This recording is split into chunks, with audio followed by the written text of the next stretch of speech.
성도님들의 기도 덕분에 3주간의 시간을 은혜 가운데 잘 보내고 왔습니다. 그동안 각자 또 맡은 자리에서 교회를 또 성도님들을 섬겨주신 한 분 한 분께 진심으로 감사를 드립니다. 어느 권사님이 그러시더라고요. 타지에 갔다가 안산에 이제 표지판 톨게이트만 보여도 그렇게 마음이 편하다고 하시더라고요. 제가 지난 주일 저녁에 이제 안산 올라오는데 그런 기분이 들었어요. 그래서 그 얘기가 이 말이구나 그런 생각을 했는데 제가 이제 안산에 온 지 이제 만 2년이 딱 지나가거든요. 조금 안산 사람 된 것 같아요. 그래서 지난 3주 동안 9개 교회 또 이렇게 방문하고 예배도 드리고 또 주중에 이제 감림산 기도원에 있으면서 또 집회도 참석하고 또 책도 보고 운동도 하고 또 여러 목사님들도 만나는 그런 소중한 시간을 보냈습니다. 교회를 위해서 수고해 주신 우리 교육자들, 또 우리 장로님이야 우리 재직들, 또 부족한 저를 위해서 기도해 주신 모든 성도님들께 진심으로 감사를 드립니다. 사진을 한번 보여주실까요? 이번에 제가 도서관에서 책을 10권을 빌려서 내려갔는데 그 중에 읽었던 한 책의 표지입니다. 제목은 모든 것은 기본에서 시작한다라는 것인데 저 표지 모델 누군지 아세요? 표지 모델이 누구냐면 저 책의 저자인 손웅정이라는 분입니다. 손웅정? 누구지? 뭐 좀 생소할 수 있는데 그의 아들인 손흥민. 손흥민은 잘 아실 거예요.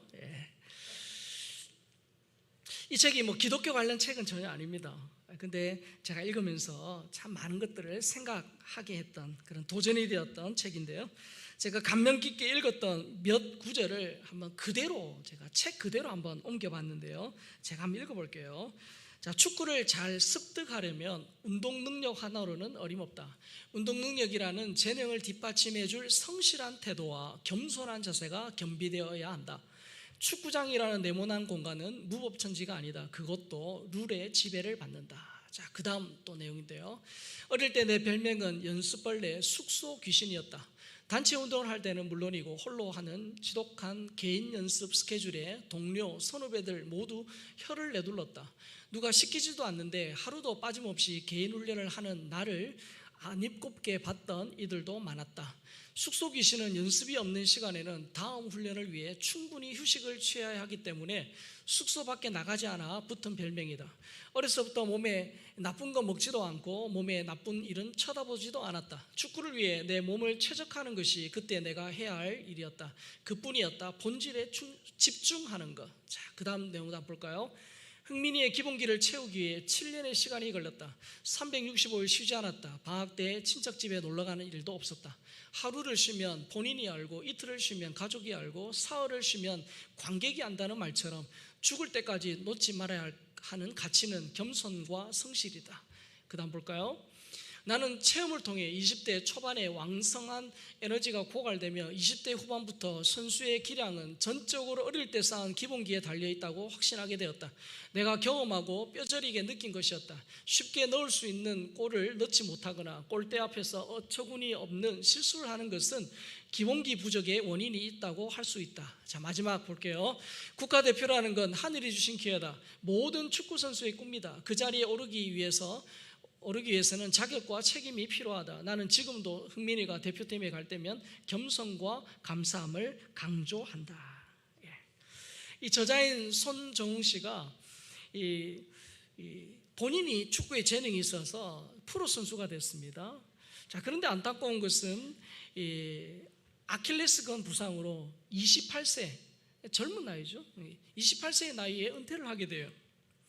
그래서 자기 경험을 거울 삼아서 나처럼 하면 안 된다라는 그런 생각을 가지고 이 두 아들, 특히 손흥민을 이렇게 직접 교육하면서 이 기본기의 중요성을 강조합니다.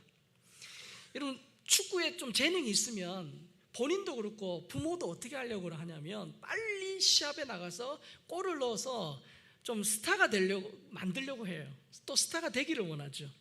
자, 그러다 보니까 진짜 이 어떤 상황에서도 이 공을 자유자재로 그렇게 다룰 수 있는 이 볼 트래핑 같은 그런 기본기 훈련은 좀 소홀히 한다는 거예요. 해도 적당히 한다는 거예요. 그래서 손흥민 선수의 기본기를 채우는데 몇 년이 걸렸다고 그랬죠? 7년이라는 시간, 세월이 걸렸다 할 정도로 기본기를 굉장히 강조했습니다.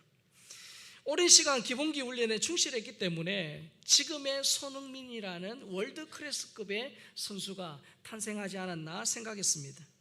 제가 이 책을 보면서 그러면 목사로서 우리 신앙의 기본기는 뭐겠나 라는 걸 한번 생각을 해본 거예요. 그러면서 자연스럽게 제 머리에 떠오른 성경이 오늘 본문 말씀입니다. 자, 본문 말씀 다시 한번 읽겠습니다. 자, 시작. 그러나 내가 나된 것은 하나님의 은혜로 된 것이니 내게 주신 그의 은혜가 헛되지 아니하여 내가 모든 사도보다 더 많이 수고했으나 내가 한 것이 아니요 오직 나와 함께 하신 하나님의 은혜로라. 여러분, 이 말씀 저 개인적으로는 좌우명처럼 생각하는 말씀이고요. 신방할 때나 또 말씀을 나눌 기회가 있을 때 자주 또 제가 보는 그런 말씀 중에 하나예요. 오늘 본문은 사도 바울이 부활하신 예수님을 어떻게 만났는가, 그 주님이 어떻게 자신을 만나 주셨는가라는 것을 간증하는 그런 부분 중에 나오는 그런 구절입니다. 저는 이 말씀을 보면서 평생 제가 붙들어야 될, 또 우리 성도들이 함께 붙들어야 될 신앙의 기본기를 발견을 했어요. 자, 신앙의 기본기 하나는 뭐냐면 하나님의 은혜입니다. 따라 봅시다. 하나님의 은혜. 하나님의 은혜. 자, 또 하나는 뭐냐? 따라 봅시다. 인간의 수고. 인간의 수고. 이 하나님의 은혜와 인간의 수고라는 이 두 가지는 마치 동전의 앞면과 뒷면처럼 하나입니다.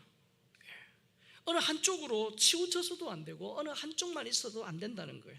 함께 가야 돼요. 하나님의 은혜와 인간의 수고라는 이 기본기가 무너지면 신앙생활에 슬럼프가 찾아온다는 거예요. 자, 하나님 은혜가 뭡니까, 여러분? 하나님 은혜, 우리 많이 듣잖아요. 우리 성도님들 가운데도 자녀들의 이름 가운데도 은혜라는 이름이 많이 있잖아요. 은혜. 하나님 은혜가 뭡니까? 하나님 은혜.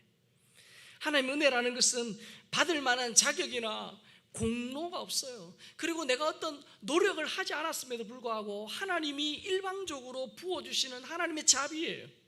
하나님의 자비예요. 내가 생각으로, 말로, 행동으로 죄를 짓습니다.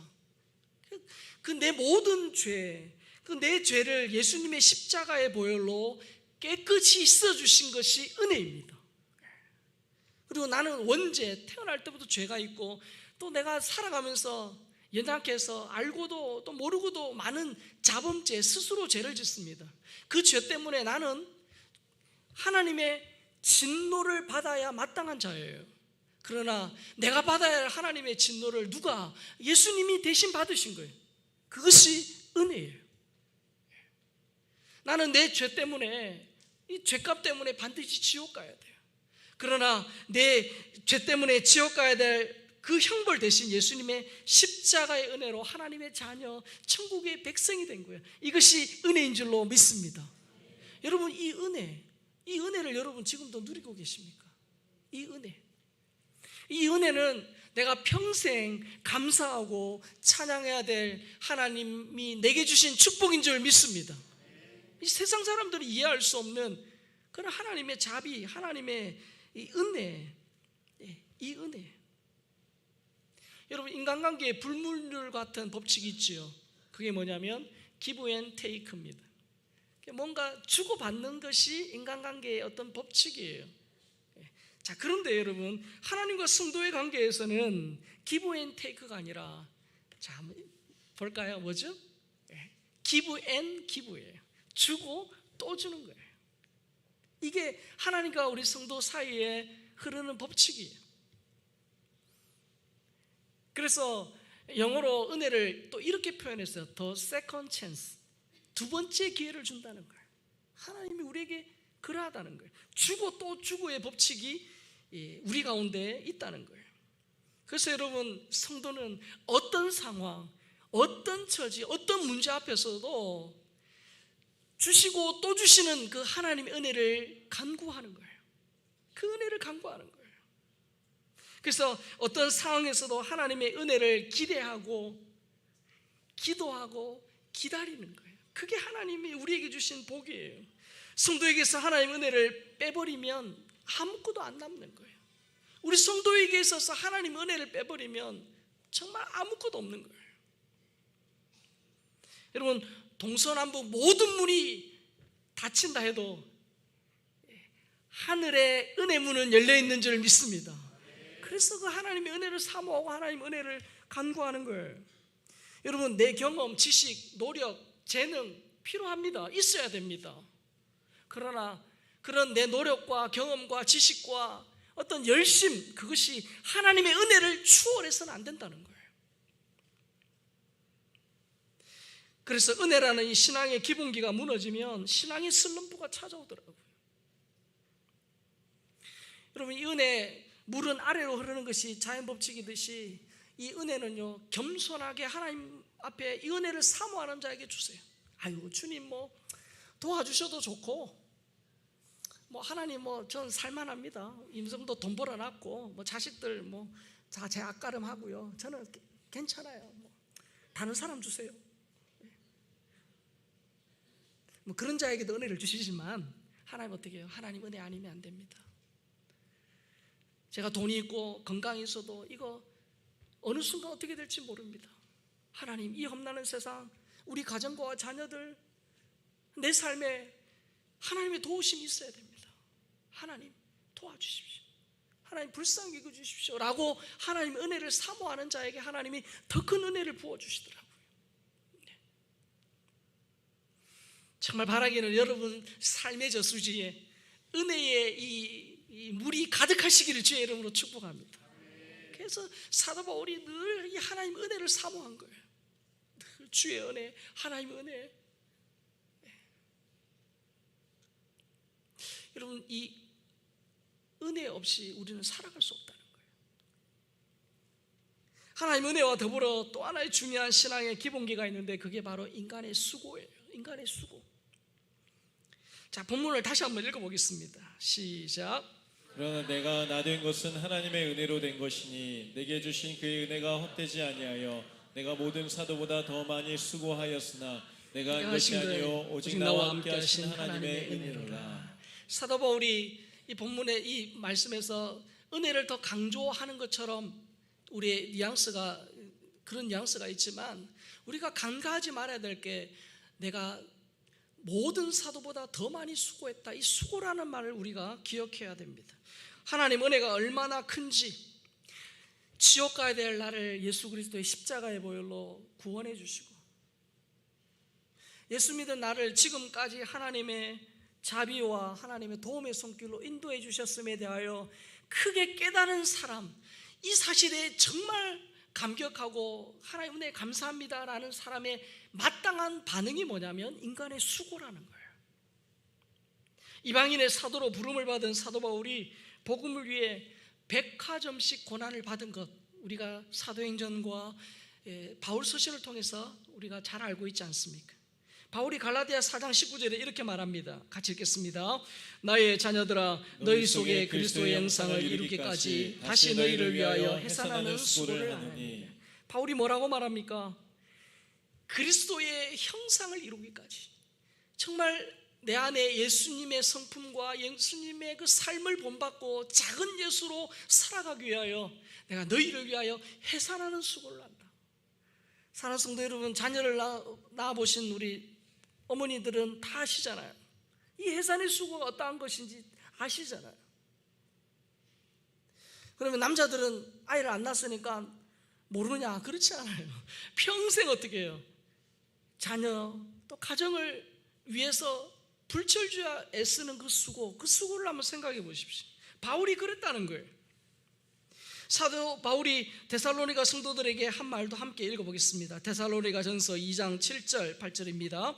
우리는 그리스도의 사도로서 마땅히 권위를 주장할 수 있으나 도리어 너희 가운데서 유순한 자가 되어 유모가 자기 자녀를 기름과 같이 하였으니 우리가 이같이 너희를 사모하여 하나님의 복음뿐 아니라 우리의 목숨까지도 너희에게 주기를 기뻐함은 너희가 우리의 사랑하는 자들이라. 바울이 뭐라고 말합니까? 하나님의 복음뿐 아니라 우리의 목숨까지도 너희에게 주기를 기뻐했다. 사도 바울이 복음을 위해서 자기의 목숨도 아까워하지 않고 특별히 자기 동족을 위하여, 또 이방인을 위하여, 복음을 위하여 자기 목숨까지도 아까워하지 않았던 그 바울의 수고가 있었기 때문에 교회가 든든히 세워졌다는 것을 우리가 알고 있습니다. 이찬수 목사님이 쓴 이 감사라는 책에 나오는 그런 간증인데요, 이 연변과학기술대학교에서 사역하는 교수님의 이야기입니다. 이분이 서울대 공대를 들어갔어요. 여러분, 서울대 공대에 들어갔으니까 머리가 굉장히 좋죠. 아주 이 서울대 공대, 또 서울대 들어가면 진짜 행복할 줄 알았는데 막상 학교를 들어갔는데 그렇게 인생의 삶의 회의가 느껴지더랍니다. 그래가지고 매일 그냥 술과 문학에 빠져서 살았대요. 어찌어찌해서 참 예수 믿는 그런 아내와 결혼을 한 거예요. 뭐 예수 믿는 아내와 결혼했지만 그래도 교회는 가지 않았대요. 자, 그런데 참 우연한 기회에 미국 명문대 MIT로 박사 과정 유학을 떠나게 된 거예요. 그래서 아내가, 남편이 그래도 유학 가서 미국 가서 그래도 좀 예수 믿으면 좋겠다 그런 마음에 그 남편의 짐에다가 성경을 이렇게 넣은 거예요. 남편 어떻게 해요? 성경 읽지도 않는 거 무겁다고 빼라고. 그럼 또 어떻게 해요? 또 아내가 또 집어넣고, 그 남편 어떻게 해요? 또 빼고. 그렇게 한참 실랑이를 벌였대요. 그 남편 생각에 자기가 분명히 빼놨기 때문에 없겠지 했는데 미국에 도착해서 짐을 풀다 보니까 그 안에 성경이 있는 거예요. 그럼 뭐 해외에서 유학하신 분들 아시겠지만 한인 커뮤니티, 즉 교회를 중심으로 한인 커뮤니티가 형성이 되잖아요. 그러다 보니 이분도 후배가 밥 사준다는 그 말에 혹해가지고 교회를 간 거예요. 교회를 간 것까지는 좋은데 어찌어찌 하다 보니까 창세기 성경 공부까지를 하게 된 거예요. 이게 지금 원하지 않던, 의도하지 않은 바대로 지금 일이 진행이 된 거예요.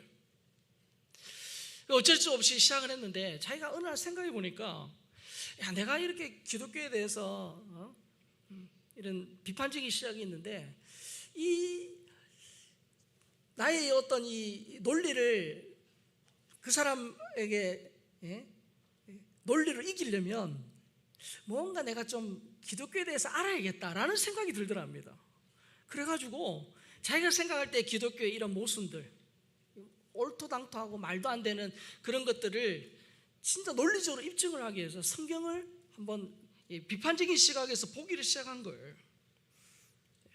그래서 성경의 모순을 집요하게 물고 늘어졌다는 거예요. 자, 그런데 이찬수 목사님이 이 책에서 깜짝 놀란 사실을 이겁니다. 그가 뭐 나중에 회심하고 이거보다 더 놀랐던 것은 뭐냐면, 그 바쁜 유학생들, 미국 유학생들 얼마나 바쁩니까? 본인 공부하기도 바쁜데 이 교수님이 창세기 성경 공부를 할 때 그 바쁜 시간을 쪼개어 가지고 함께 1년의 시간 동안 그 성경 공부에 참석하고 그분이 성경 공부를 잘할 수 있도록 격려하고 도와줬다는 거예요. 그러니까 그 바쁜 사람들이 그 시간을 내어줬다는 것, 이것이 그에게 그 목사님에게 도전이 됐다는 거예요. 그래서 이 정성에 결국 이 기독교 안티에 가까웠던 이 교수님이 이 말씀을 통해서 예수님을 영접하게 되고 나중에 연변과학기술대학교에서 그렇게 귀한 사역을 했다라는 그런 내용을 제가 읽어본 적이 있습니다. 여러분, 지금 항저우 아시안게임 한창 진행되고 있는 거 아시죠? 오늘 저녁에 야구 있고 또 8강 있고 축구 8강 있는 거 아시죠? 여러분, 우리가 금메달리스트들의 인터뷰를 볼 때가 있습니다. 금메달을 막 따고 감격한 그 사람들 앞에 질문합니다. 여러 가지 이야기를 하면서 때로는 환하게 웃기도 하고요, 때로는 눈물을 지을 때도 있어요. 여러분, 우리가 그 금메달리스트의 그 눈물의 인터뷰를 보면서 우리가 감동하는 이유가 뭡니까? 우리가 100% 이해는 못해도 그 금메달을 따기 위해서 얼마나 애썼겠어요. 그 4년이라는 시간, 아니 평생을 정말 최선을 다해서 그 시상대 맨 위에 오르기까지 흘렸을 땀과 눈물을 우리가 어느 정도 이해하고 있기 때문에 감동하는 거 아닙니까? 여러분, 실컷 자고 먹고 싶은 거 다 먹고 다른 선수 놀 때 놀고 훈련할 때 또 놀고 그렇게 하고 금메달을 딸 수 있느냐? 그럴 수 없다는 거예요. 진짜 특출한 완전 실력 있다 해도 쉽지 않은 거예요. 여러분, 수고하지 않고 얻을 수 없다는 거예요. 그게 자연의 법칙이죠. 대가 지불 없는 성공, 그것은 가짜예요. 땀 흘리지 않고 수고하지 않고 일확천금을 얻으려고 하면 반드시 거기에 문제가 생겨요. 신앙생활도 마찬가지입니다. 여러분, 우리가 늘 성경을 가지고 있습니다. 내 성경 가지고 있잖아요. 그러나 여러분, 정말 이 성경이 우리가 흔히 말하듯이 영혼의 양식이라고 하는데, 내 영혼이 배부르려면 어떻게 해야 되는 줄 아세요? 이 성경 읽어야 돼요. 이 성경 공부해야 돼요. 그리고 이 성경 말씀 내게 깨달음을 주신 말씀 붙들고 어떻게 해야 되죠? 삶의 현장에서 살아내야 돼요. 그래야 그 말씀이 진짜 내게 영혼의 양식이 되는 거예요. 여러분, 내가 내 인생의 주인되어 내 마음대로 살고 싶은 육신의 그런 욕심이 내게 있습니다. 예수 믿는 우리에게도 있습니다. 예수 믿는 우리가 어떤 부분에 있어서는 주님, 이건 노터치미, 이건 좀 눈 감아주세요 하는 영역이 있더라고요. 주님, 제가 다른 거는 다 주님이 내 인생의 주인이시고 내가 주님을 따라 살겠습니다. 그러나 이 부분만큼은 그냥 제 마음대로 좀 할 수 있도록 그냥 아무 말 하지 마십시오 라고 하는 영역이 있더라고요. 그게 자녀일 수도 있고 그게 돈일 수도 있고 인생의 성공일 수도 있어요. 근데 어떤 그런 부분이 있어요. 그러나 그 부분까지도 하나님 앞에 내려놓고 주님이 내 인생의 주인이시고 내 삶의 구원자시다라는 것을 분명하게 그런 것을 믿음으로 고백하고 기도의 자리를 지키고 기도할 때 어떻게 하죠? 하나님의 능력을 체험하는 거예요. 여러분, 말씀 기도 성도라면 늘 듣던 거 아닙니까? 목사가 하는 얘기가 뭐가 있겠습니까? 여러분, A라는 회사에 투자하십시오. 주가가 오릅니다. 제가 그런 얘기 하겠습니까? 늘 하는 게 뭡니까? 하나님 말씀 앞에, 말씀의 거울 앞에 나를 비추어보고 늘 자신의 마음대로 육신대로 살고 싶은 그것을 쳐서 기도의 무릎을 꿇어야 합니다. 하는 게 목사의 늘 같은 얘기 아닙니까? 그러나 우리가 그런 얘기를 많이 들으면서도 진짜 하나님의 능력을 체험하지 못하고 하나님의 은혜를 덜 경험하고 사는 이유가 뭐예요? 대가 지불 없이 얻을 수 없다는 거예요. 믿지 않는 가족과 VIP를 위한 기도와 섬김이 있어야 이 영혼 추수의 기쁨을 누리게 된다는 거예요. 그래서 하나님의 은혜 위에 인간의 수고가 함께 가야 한다는 것입니다. 자, 여러분, 하나님의 은혜와 인간의 이 수고를 완벽하게 보여주신 분이 바로 예수님이에요. 예수님이에요. 여러분, 예수님의 기적에는 하나의 공통점이 있어요. 뭐냐면 하나님의 은혜와 인간의 수고라는 것이 딱 만나는 지점에 기적이 일어나요. 이 공통점이에요. 자, 여러분, 성경의 사복음서에 보면 많은 기적이 있어요. 수많은 기적이 있는데 마태복음에는 기록되어 있지만 누가복음에는 없구나. 마가복음에 있는 데는 기록되어 있는데 요한복음에 없는 기적들이 있어요. 자, 그런데 마태, 마가, 누가, 요한 이 사복음서에 다 기록되어 있는 기적이 있습니다. 그게 뭔지 아세요? 그게 바로 오병이어 기적이에요. 한 두 분은 아시는데 일부러 그냥 얘기를 안 하신 것 같아요. 오병이어 기적이 그러하다는 거예요. 오병이어 기적이 사복음서에 다 기록이 되어 있는데 이 오병이어의 기적 여러분 잘 아시잖아요. 물고기 2마리, 보리떡 5개로 장정만, 남자만 5,000명, 그리고 도합 2만 명이 배불리 먹고도 부스러기가 12광주리에 찼다. 이 기적, 여러분, 이 기적, 이 사건은요, 하나님이 구약시대에 광야 이스라엘 백성을 먹이신 것처럼 생명이 떡이신 예수님이 우리 영혼의 이 허기와 영혼의 이 배고픔을 채워주실 분이시라는 것을 미리 보여주죠. 자, 그런데 여러분, 이 오병이의 기적 잘 보세요. 하나님의 은혜와 인간의 수고의 합작품이에요. 자, 굶주린 자녀들을 먹이시는 하나님의 은혜. 여러분, 우리 예수님을 모셔다가 식품회사 CEO로 모시면 그 회사 대박 날 거 아니에요, 맞죠? 엄청난 일이 날 거 아니에요. 근데 여러분, 이 기적의 이면에는 하나님의 은혜를 빼고는 이 기적을 설명할 수가 없어요. 그 영혼들을 불쌍히 여기시고 그 예수님을 통해서 그 육신과 영혼의 배고픔을 채워주실 그 하나님의 은혜, 그 은혜 없이는 오병이의 기적을 설명할 수가 없어요. 자, 근데 여러분, 우리가 하나님의 은혜라는 것은 인정하는데 또 하나, 이 예수님과 제자들의 수고라는 것도 간과해서 수고가 있었다는 것도 기억해야 돼요. 자, 여러분, 2만 명이 배불리 먹을 수 있도록 예수님은 어떻게 하셔요? 계속 제자들에게 떡과 물고기를 나누어 주시죠. 계속 주셨어요. 자, 그리고 그것을 받은 제자들은 어떻게 합니까? 여러분, 온 사방에서 아우성치지 않았겠어요? 여기도 주시오, 나도 주시오, 막 빨리 주시오. 그럼 그 제자들이 그걸 예수님한테 받아가지고 온 곳을 돌아다니면서 사람들에게 나누어 줬을 겁니다. 여러분, 예수님도 제자들도 배가 고팠을까요? 안 고팠을까요? 예수님과 제자들이 먼저 실컷 먹고 좀 기다려보세요. 우리 실컷 먹고 그러지는 않았을 것 같아요. 자, 그런데 여러분, 이런 방법으로 기적이 일어났는데 여러분, 이게 세상의 방법일까요? 제가 어느 날 이 오병이어 사건을 생각하다가 엉뚱한 상상을 한 적이 있어요. 엉뚱한 상상이에요. 근데 제가 상상한 이 방법으로 하면 예수님도 제자들도 좀 덜 수고롭고 더 그냥 이 판타스틱한, 아주 그냥 짜릿한 그런 경험일 것 같다라는 생각을 혼자 한 적이 있어요. 방법은 뭐냐? 자, 모든 무리들을 딱 줄 세웁니다. 다 줄 세운 거예요.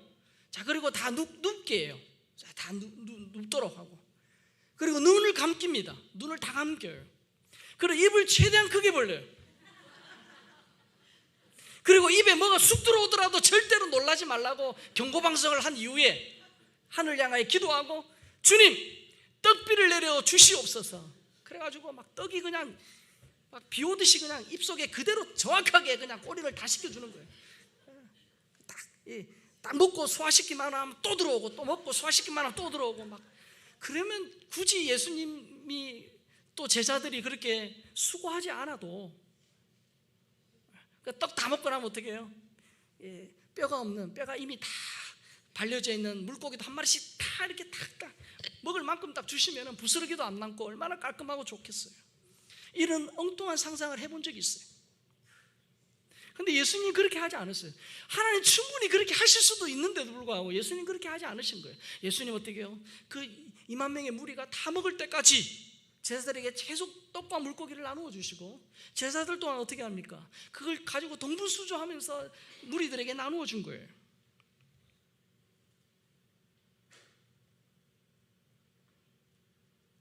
그래서 여러분, 제가 하나님의 은혜와 인간의 수고가 만난 그곳에 오병이의 기적이 일어났다라고 말씀드리는 거예요. 그래서 이런 명언이 있어요. 자, 한번 우리 크게 읽어보도록 하겠습니다. 자, 시작. 하나님의 바람은 언제나 분다. 그러나 당신의 돛은 당신이 올려야 한다. 기도할 때는 하나님밖에 없는 것처럼 기도하고, 내가 해야 할 일 할 때에는 마치 하나님이 없는 것처럼 최선을 다하라. 하나님의 바람은요, 창세 이후로 계속 불어요. 하나님의 은혜가 고갈되지 않잖아요. 하나님의 능력이 모자라지 않잖아요. 하나님의 바람은 언제나 불어요. 그러나 당신의 돛, 내게 주신 것 사명, 내가 가정과 직장과 또 교회에서, 사회에서 내가 해야 할 그것은 내가 해야 된다는 거예요.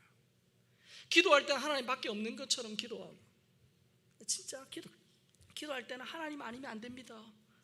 정말 전심을 다해 진심으로 기도하고, 내가 해야 할 그 일은 마치 하나님이 없어서 안 계셔서 내가 하지 않으면 안 되는 것처럼 최선을 다하라. 이 은혜와 수고는 우리 모든 그리스도인의 삶에 적용이 돼요. 자, 오늘 우리 중고등부 예배가 우리 없기 때문에 우리 중고등부 학생들이 많이 와 있는데, 공부하는 학생들 어때요? 여러분, 공부하는 학생들 한 손에는 하나님의 은혜와 한 손에는 인간의 수고라는 이것을 붙잡아야 돼요. 올해 수능 시험이 오늘로 정확히 47일 남았거든요. 우리 고3 학생도 어때요? 여러분, 지혜와 지식의 근본이 하나님이심을 온전히 신뢰해야 돼요. 진짜 내가 공부하는 거 이것도 하나님 은혜고, 건강 주시고 수능 당일날 어떻게 해요? 최상의 컨디션으로 진짜 최선을 다할 때 최고의 성적을 주시는 분이 하나님이시다라고 믿고 의지하고, 지혜와 지식의 근본 되신 하나님 앞에 어떻게 해요? 자신 삶을 드릴 수 있는 믿음이 있어야 돼요. 그리고 동시에 어떻게 해야 됩니까? 한 시간을 하루처럼, 하루를 한 달처럼 그렇게 최선을 다해서 공부해야 돼요. 공부해야 돼요. 사업하시는 분도 마찬가지예요. 하나님의 은혜, 인간의 수고 함께 가야 돼요. 여러분, 사업 요즘 얼마나 사업하기 어려워요. 내가 열심히 해도 국가적인 상황, 글로벌적인 경제 상황이 좋지 않으면 참 어려워요. 사업의 처음도 중간도 끝도 하나님이 하셔야 됩니다. 이 사업의 진짜 사장은 주님이십니다 라고 믿음으로 고백하고 나아가야 되는 거죠. 그러면서 동시에 어떻게 해요? 자신의 분야에서 최고가 되도록 최선을 다해서. 그래서 누군가 이 사업을 하려고 하는 사람이 있다면 내가 A부터 Z까지를 완벽하게 돕고 컨설팅 할 수 있을 정도로 최선을 다하는 거예요. 여러분, 주부도 마찬가지예요. 직장인도 마찬가지예요. 하나님의 한 손에 하나님의 은혜, 하나님의 또 한 손에 인간의 수고를 붙들어야 되는 거예요. 오늘 10월 1일입니다. 이제 가을이 됐잖아요. 10월 1일. 곡식, 오곡백과가 무르익는 결실의 계절이에요. 어떻게 보면 우리 한국 교회가 이 가을에 맞춰서 많은 교회가 또 영혼을 추수하는 일에 전력 투구합니다. 그동안 우리가 계속해서 해왔던 VIP의 영적 추수를 위해서 한 손에는 어떻게 해요? 하나의 은혜, 또 한 손에는 인간의 수고. 여러분, 그 영혼을, 우리가 기도하고 있는 그 영혼을 마음을 붙들어 주시고 정말 복음이 들려지고 정말 예수님 앞에 인생을 드릴 수 있도록 그 마음을 붙들어 주신 분이 누구예요? 하나님이시라는 거예요. 하나님의 은혜가 그 영혼을 온전히 사로잡을 수 있도록 어떻게 해요? 믿음으로 기도하며 하나님께 나가는 거예요. 특별히 오늘부터 14일까지는 우리가 지금껏 기도해야 했지만 더 집중해서 이 VIP와 또 부흥에 주실 은혜들을 사모하며 기도하는 주간이에요. 그러면서 우리가 기도만 해서는 안 되겠죠. 또 어떻게 해야 됩니까? VIP를 섬기고 초청하는. 그래서 내가 그동안 기도해왔던 그분들을 위해서 작은 선물 혹은 차나 또 식사를 대접하면서 어떻게든 어떻게 해요? 가을 행복 축제에 올 수 있도록 또 격려하고 또 권면하는 거예요. 그렇게 할 때 영원 추수의 기쁨을 누리게 되는 거예요. 자, 이 일을 위해서 하나님 은혜를 구하면서도 동시에 내게 주신 그 일에 최선을 다하는 주의 백성들 될 수 있기를 예수님의 이름으로 축복합니다. 여러분, 하나님의 은혜와 인간의 수고라는 이 신앙의 기본기가 튼튼해야 돼요. 그래서 여러분, 혹여나 여러분 하는 일이 안 되고 기도를 했음에도 불구하고 기도의 응답과는 전혀 다르게 현실이 펼쳐질 때도, 그런 영적인 슬럼프가 올 때도 우리가 붙들어야 될 게 뭡니까? 하나님의 은혜예요. 절대 고갈되지 않고 취소되거나 중단되지 않는 하나님의 은혜, 이 은혜에 붙들어야 돼요. 다 막히고 다 끊어지고 다 없다 하더라도 하나님의 은혜는 그러한 법이 없거든요. 그래서 하나님의 은혜에 붙들어야 돼요. 그래야 다시금 그 은혜를 발판 삼아 그 슬럼프를 딛고 일어날 수 있는 거예요. 그러면서 동시에 뭐예요? 내게 주신 그 일, 하나님 내게만 주신, 엄마로서 또 교회의 직분자로서 내게 주신 그 사명, 그 사명은 누가 대신할 수 없는 거예요. 내가 하지 않으면 그 자리는 비워지는 거예요. 그래서 그 일에 어떻게 해요? 최선을 다해서 헌신하는 거예요. 헌신하는 거예요. 그래서 하나님의 은혜와 인간의 수고가 만나는 그곳에 하나님의 기적이 일어난다는 거예요. 기적이 일어난다는 거예요. 이런 기적을 체험하는 기적의 주인공으로 이번 한 주간도 또 특별히 이 한 달, 10월 한 달도 살아내고 하나님께 영광 돌리는 모든 주의 백성 될 수 있기를 예수님의 이름으로 축복합니다.